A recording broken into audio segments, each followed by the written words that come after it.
नमस्कार, स्वागत आहे तुमचं सीमाज फॅमिली किचन चॅनलवर। आज आपण बघणार आहोत दिवाळी फराळासाठी खुसखुशीत खमंग लसूण चकली। चकलीचे 1 किलो भाजणीच्या पिठाचे योग्य ते प्रमाण आणि चकली तयार करतानाच्या पूर्ण टिप्स इथे सांगणार आहेत। तरी व्हिडिओला शेवटपर्यंत नक्की बघा आणि चॅनलला सबस्क्राइब केले नसेल तर चॅनलला सबस्क्राइब करा। 1 किलो चकली भाजणीच्या पिठाचे साहित्य बघूया आणि वाटीचे पण प्रमाण। 500 ग्राम तांदूळ, 250 ग्राम चना डाळ, 110 ग्राम मूग डाळ, 50 ग्राम उडीद डाळ, जाड पोहे 50 ग्राम, धने 25 ग्राम आणि जिरे 20 ग्राम। आणि एका भांड्याने माप घ्यायचे असल्यास जिरे ज्या वाटीमध्ये घेतलेले आहे त्याच वाटीने हे सर्व साहित्य मोजून घेतलेले आहे। 4 वाटी तांदूळ, 2 वाटी चना डाळ, सपाट वाटी मूग डाळ आणि अर्ध्यापेक्षा कमी उडीद डाळ, 1 वाटी पोहे। तांदूळ आणि डाळी आधीच धुवून आणि सुकून ठेवलेल्या होत्या। आता आपण तांदूळाला भाजून घेऊ। याला साधारण मीडियम गॅसवर भाजून घेऊ। बघा अशा प्रकारे हे तांदूळ भाजले गेले। याला भाजण्याकरता 7-8 मिनिटे लागलेले आहे। डाळी कडक उन्हामध्ये सुकवल्यामुळे लवकर भाजले जाते। डाळीला साधारण 5 मिनिटे भाजायला लागते। डाळ ही आपली भाजून झालेली आहे। थोडा अगदी कलर बदललेला आहे।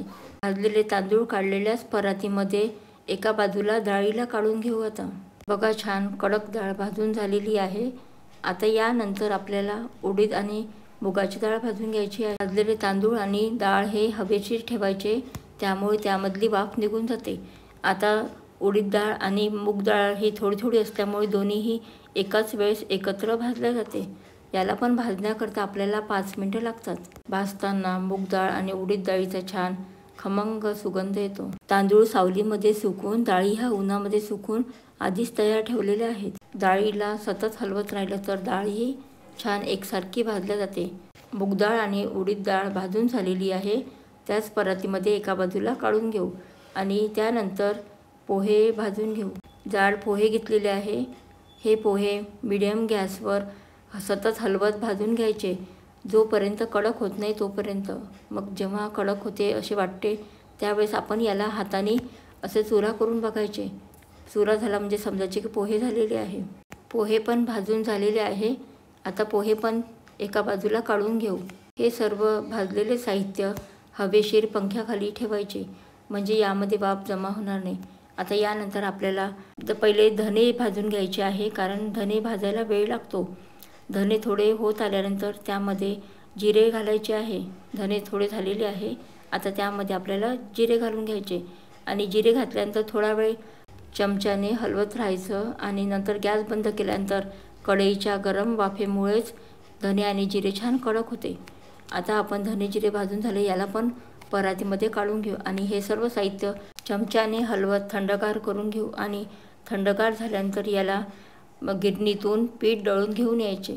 चकलीचे भाजणीचे पीठ हे तुम्ही 5-6 महिने सहजपर्यंत ठेवू शकता, अजिबात खराब होणार नाही। खमंग असे चकलीचे भाजणीचे पीठ तयार झालेले आहे। लसूण खुसखुशीत चकली बनवण्यासाठी लागणारे साहित्य बघूया। 1 चमचा बारीक लसूण पेस्ट, 3 चमचे तीळ, चवीनुसार मीठ, 3 चमचे लाल तिखट आणि अर्धा चमचा हळद, अर्धा चमचा ओवा आणि यामधले 2 चमचे तेल घ्यायचे आपल्याला मोहनाकरता। 3 वाटी भाजणीचे पीठ, ही वाटी आहे मापाची। ज्या वाटीने पीठ घेतलेलं आहे त्याच वाटीने आपल्याला पाणी घ्यायचं आहे। तेवढे पीठ घेतलेले आहे 3 वाटी, तेवढेच 3 वाटी पाणी घ्यायचे आणि त्यामध्ये 3 चमचे छोटे चमच्यांनी तेल घालायचे मोहनाकरता।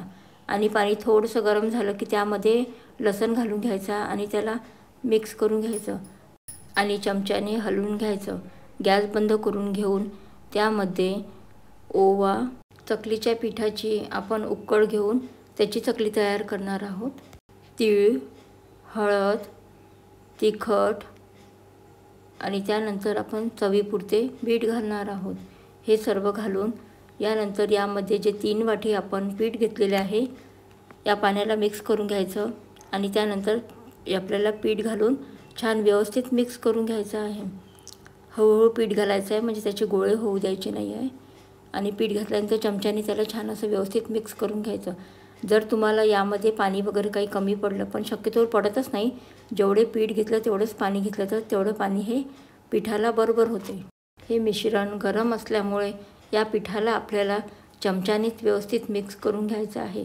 आधी चमच्याने या भांड्यामध्ये चांगलं व्यवस्थित मिक्स करून घेऊ आणि सर्व व्यवस्थित मिक्स झाल्यानंतर यावर आपल्याला 2-3 मिनटाकरता किंवा 5 मिनटाकरता झाकण ठेवून द्यायचं आहे.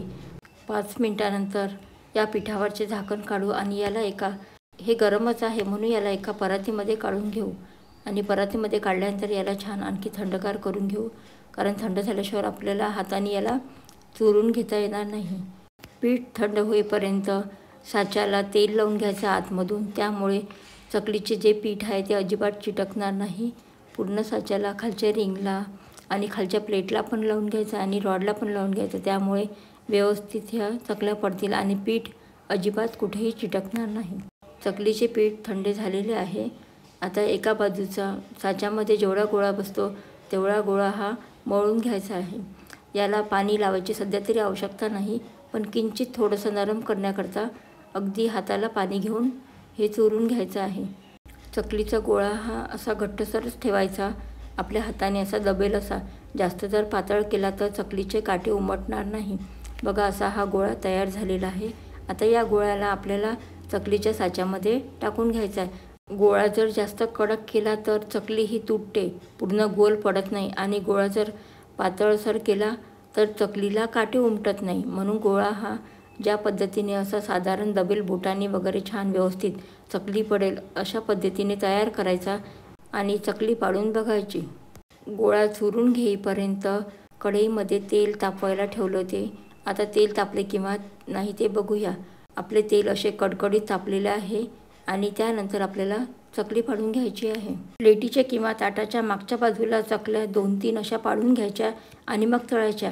चकली तळताना तेल हे कधीही खूप असे गरम तापलेले करून घ्यायचे आधी आणि त्यानंतरच आपल्याला चकली टाकायची आहे. आणि तेल जर कमी गरम झाले असले तर चकली ही तेलकट आणि व्यवस्थित होत नाही. म्हणून तेल नेहमी खूप छान कडक गरम झालेले असले तर त्यामध्ये चकली सोडायची. तेलामध्ये हळू सोडायची. तेल बघा किती छान असं गरम तापलेलं आहे आणि छोट्याच कढईमध्ये करत आहे, कारण की जास्त मोठ्या कढईमध्ये जास्त तेल राहतं आणि ते उरलेलं तळण्याचं तेल काय करायचं, म्हणून छोट्या कढईतच चकली छान तळून होते. चकली ही अशी वर दिसत आहे, म्हणजे ही खालच्या बाजूला थोडी झालेली आहे. आता याला दुसऱ्या बाजूला पलटून घेऊ. चकली तळताना केव्हा पण कमी गॅसवर तळायची नाही. मीडियम किंवा त्यापेक्षा किंचित कमी किंवा त्यापेक्षा जास्त आपल्या चकल्याचं प्रमाण किती टाकलेलं आहे त्यानुसार गॅसचे प्रमाण ठेवायचं आणि चकलीला तळायचं. बघा, अशा प्रकारे आपली 1-2 वेळा चकली पलटून झाल्यानंतर चकलीचा कलर हा बदललेला आहे आणि थोडा डार्क कलर केला तर चकली ही छान कडक आणि टिसूळ राहते. अशा प्रकारे सर्व चकल्या तळून घ्यायच्या आहे. चकलीमध्ये लसूण घातल्यामुळे चकलीची टेस्ट ही अतिशय छान चवीला आणि एकदम खुसखुशीत अशी चकली तयार झालेली आहे. मस्त अशा कडक तळून घेतलेल्या आणि खुसखुशीत खमंग चकली तयार झालेली आहे. लसूण भाजणीची खमंग चकली तुम्ही सुद्धा नक्की ट्राय करून बघा आणि तुम्हाला ही रेसिपी कशी वाटली कमेंटमध्ये नक्की कळवा. व्हिडिओला लाईक करा, शेअर करा व चॅनलला सबस्क्राईब करा. भेटूया अशा चविष्ट, सोप्या आणि झटपट रेसिपीमध्ये.